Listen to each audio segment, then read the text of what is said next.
ಇದ್ದರೆ ಕಟ್ಟಬಹುದು ರಾಜ್ಯವನ್ನೇ, ಇದ್ದಲ್ಲಿಯೇ ಕೊಳ್ಳಬಹುದು ಲೋಕವನ್ನೇ.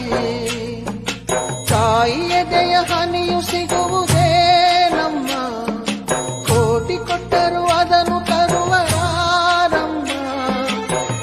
ಅವಳ ಮಡಿಲ ಸುಖ ದೊರೆತರೆ ಕೊನೆ ತನಕ, ಎಂಥ ಭಾಗ್ಯ ಕಂದ ಈ ನಿನ್ನ ಬಾಳಿಗೆ.